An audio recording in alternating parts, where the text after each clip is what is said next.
Well, I'm back at Sullivan Park and I've been away for a while, so can't wait to find out how the water's like. From here, it looks like the water's kind of green and clear. That's kind of good. I'm hoping that that's the case. The weather's really overcast today. Not sure if we're going to get rain in the next few days, but for right now it looks fine. The sidewalk's clear, so definitely hasn't rained in the past few days. Oh, it is very clear. This is awesome. This is what I was hoping for. I'm guessing the warmer weather has been helping out. Let's see how the water feels. The water's cool, so it is warming up. I don't see anything close to shore, but I may try taking out my Tenkara rod. Actually, there's a little guy right over there that I can just barely see. Might be a sunfish, though, the way that it's shaped. Yeah, this could be a fun day for the Tenkara rod. There's another one over there. I think I'm going to start with that. I was going to start with something new.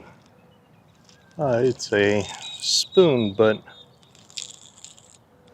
I really like the idea of using my Tenkara rod, so I think that's going to take precedence today. All right, let's see if we can find a fish.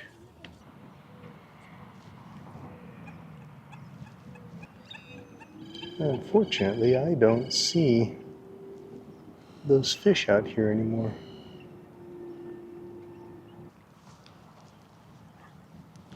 I think I'll just keep this rigged, and if I do happen to see something, then I'll switch. So this is what I'm going to fish today. The reason why I picked this spoon was because it's an ultralight spoon. It's 1/32 ounce, and I really like casting my ultralight stuff. So going to try it out over here. It should be interesting to see how well it performs. It is more of a wobbling type. All of the ultralight spoons that I have so far are jigging spoons, so they're heavy. This one is more of a wobbling type. I guess I'm going to cast it up close so I can see how fast I need to retrieve this.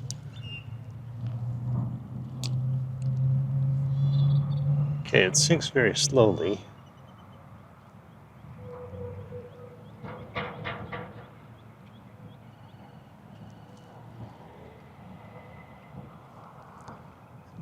Not much of a wobble.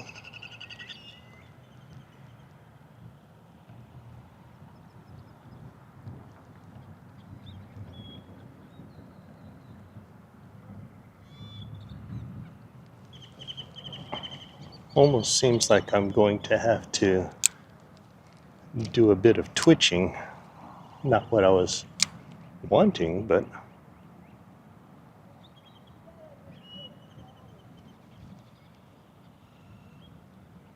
I guess you twitch it a little bit and then pause to let it drop.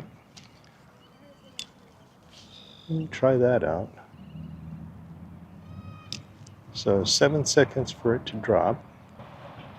Of course, I don't know how active the fish are right now. Maybe slower twitches.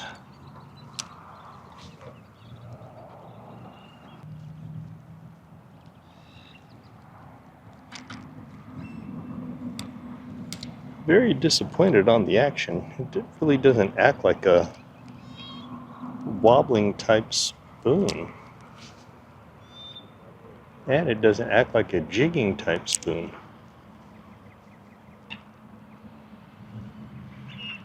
That was a fish. Well, I'm going to switch to a rooster tail just to see if they are biting on something active. Oh, look at that. There they are. They're up close.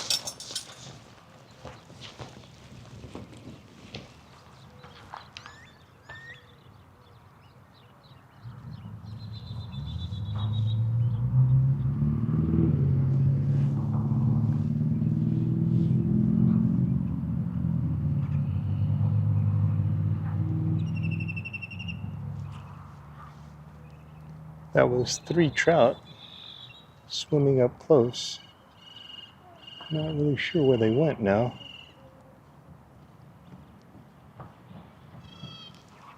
Oh, there we go. That was a nice jump. Oh, this one's fighting. On this Tenkara rod, these little guys feel like a really good fight. You could just see my rod bending over.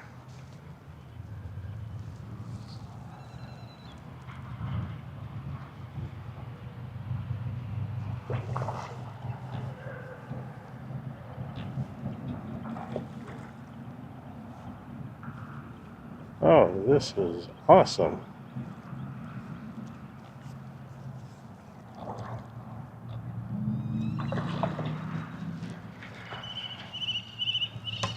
My leader's kind of tied up, but that's okay. Still caught something. I'll just have to change that out. But I am so glad that I brought my Tenkara rod today. This clear water and sight casting is awesome.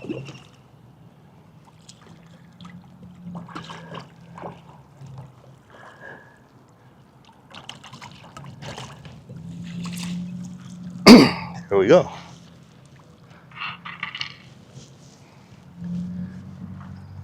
It's a short one, but it's stocky for this community pond. All my flies are barbless, so it's already thrown the hook. Oh.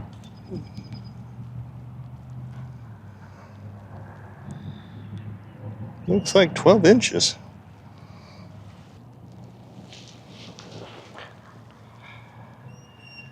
There we go. First trout after being away for a few weeks, and caught it on my Tenkara rod. That is so awesome. Let's go ahead and release you here.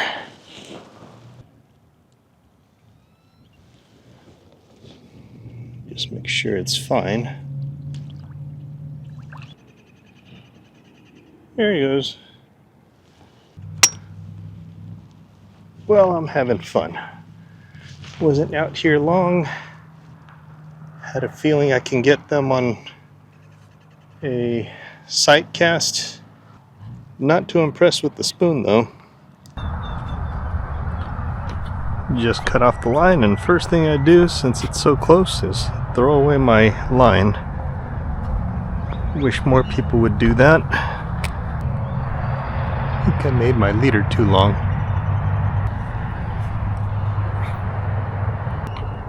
I think I'll go ahead and switch back to my spinning rod. As you can see here, somebody didn't think about throwing their fishing line in a trash can that's only 20 feet away.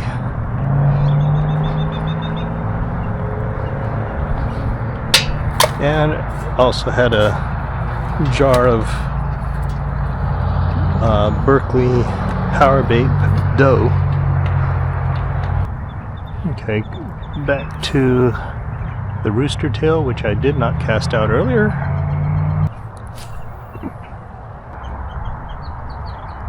It doesn't appear that they're biting active baits, so I may switch to either something slower like a trout magnet or honeyworm, or try fishing under a bobber.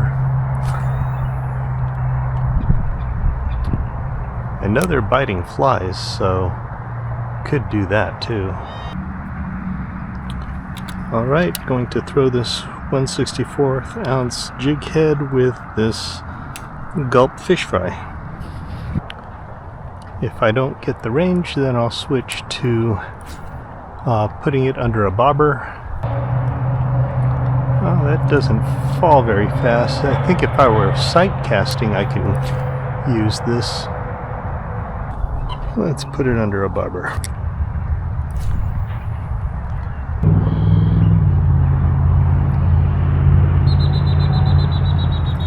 There. And I got one.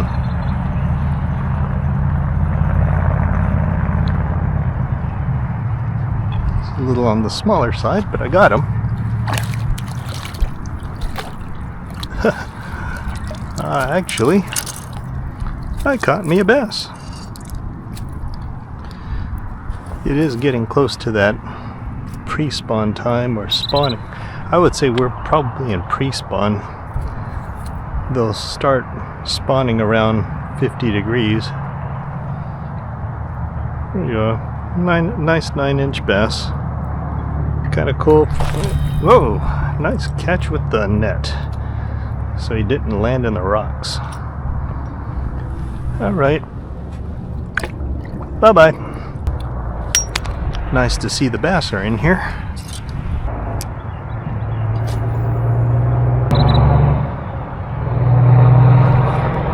Some hit it, but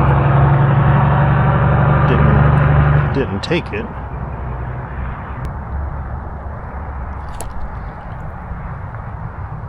Whatever it is playing with it.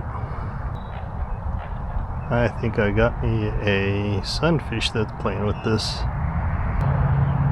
So I'm slowly reeling it in hopes that it comes from behind and it catches the barb or the hook.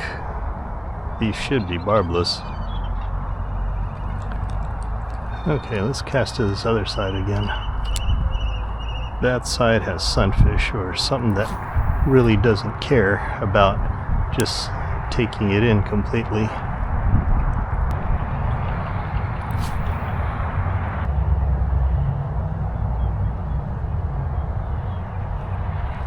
There we go.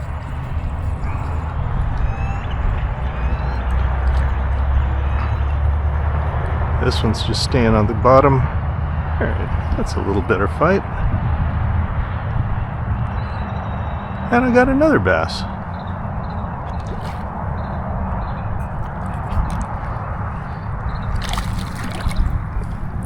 Oh, and he's gone. Well, that's what I get for not having my landing net close by.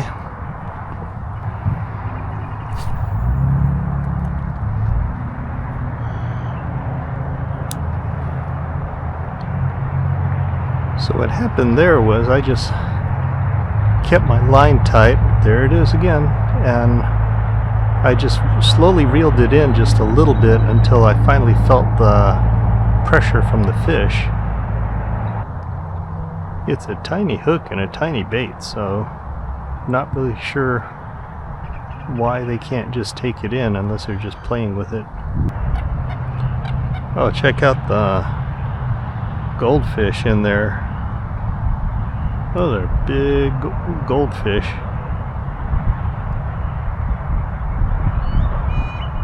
They look like they have eggs in there too.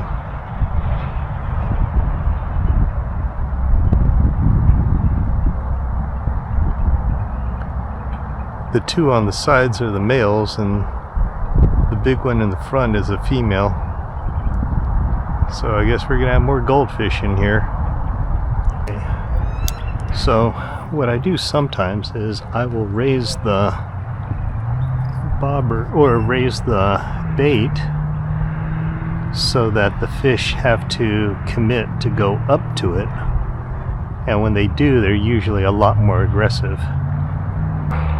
I'm going to put that at around 3 feet and see if I can catch these short biters, because I'd really like to know what it is.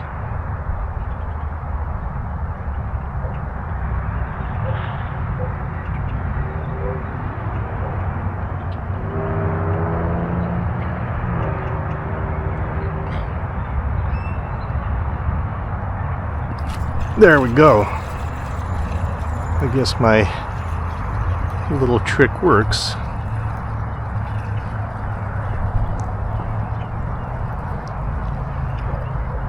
I'm guessing a small trout by the feel. Yep, there it is.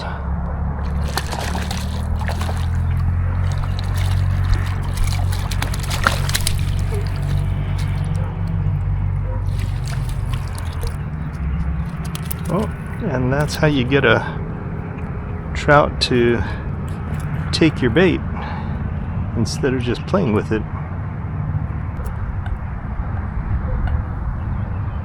Right at 11 inches, not a bad fish.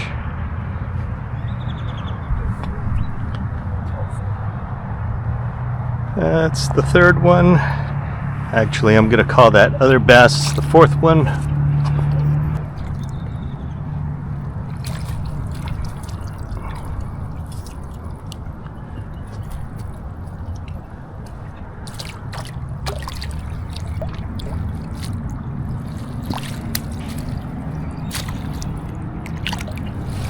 Goes. Alright, so that was fun. Let's see if it works on this other side. Now that we have something that appears to work. I've got my hungry crane nearby, or heron.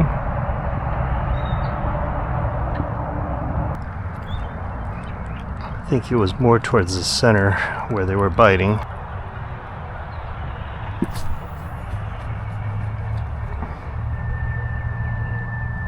Bird almost flew into my line. I had to drop my rod and push it down fast. Something's taking it. It's still not biting it and eating it. I may have it too high that they're just not biting it. At least this group in the middle. Let's try going back here to this side. And there's those goldfish again. I'm not sure if you can see it. They really stand out quite well.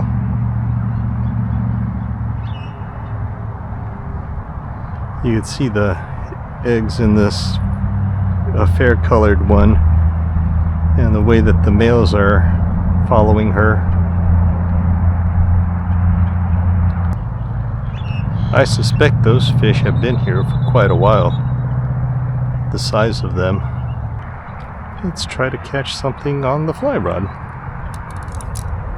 I'll play around with this for a bit and then I'm gonna go get breakfast. I think what I'll do while I'm setting that up is to leave this out in the water.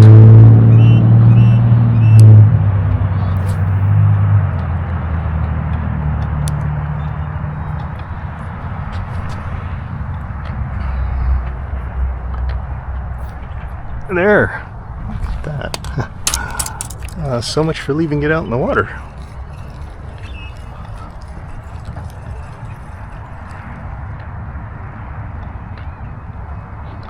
It's a little trout, but it's a trout.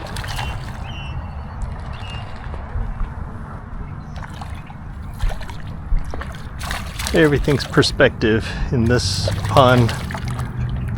Everything is smaller than the bigger lakes, but they're still fun to catch. Alright, so this guy is about 9.5 inches. That's what it looks like to me.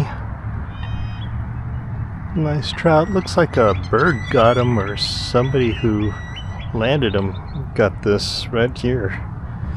Anyhow, bye-bye.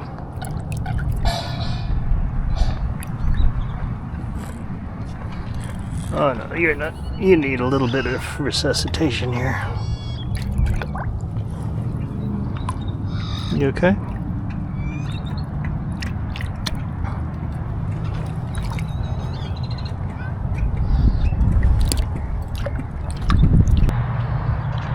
I'm going to put one of these gulp salmon eggs on here to see if it works better on these smaller fish. Again, the biggest drawback is the bait's very soft. It's not like that fish fry where I caught multiple fish on it. we'll cast it closer to that other aerator, since that's where the fish bites seem to be.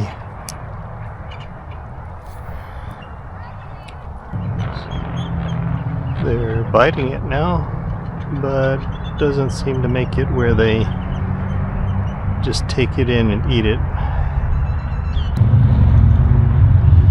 That's what I'm going to cast with my fly rod.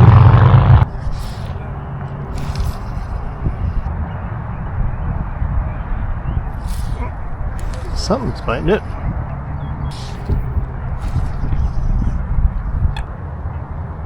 Might have to put an indicator on this.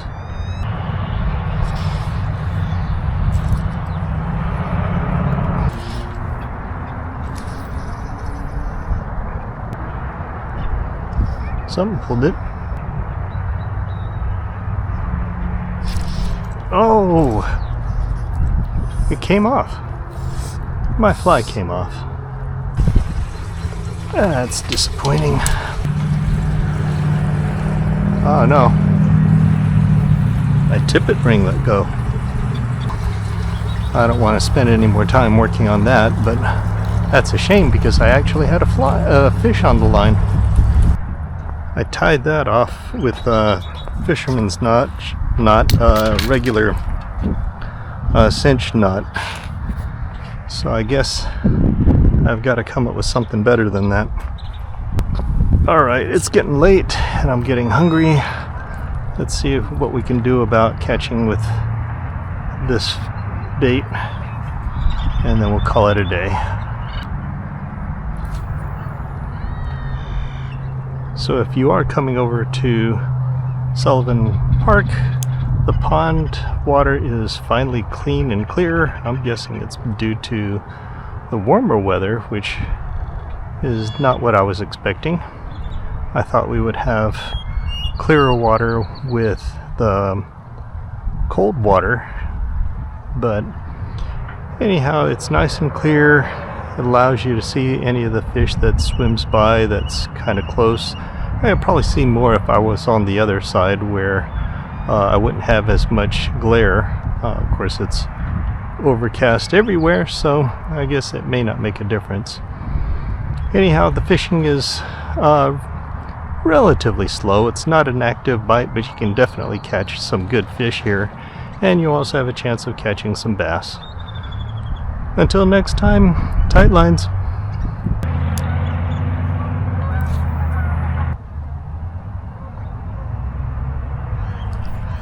There we go.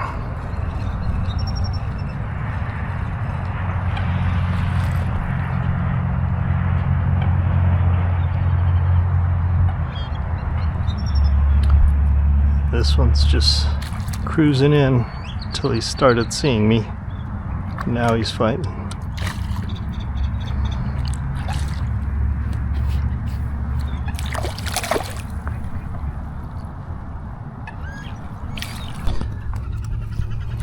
Just as I was about to him, my battery died. Got 10-inch.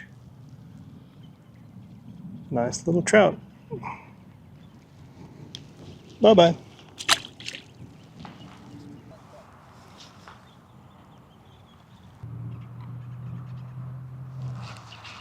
There it is.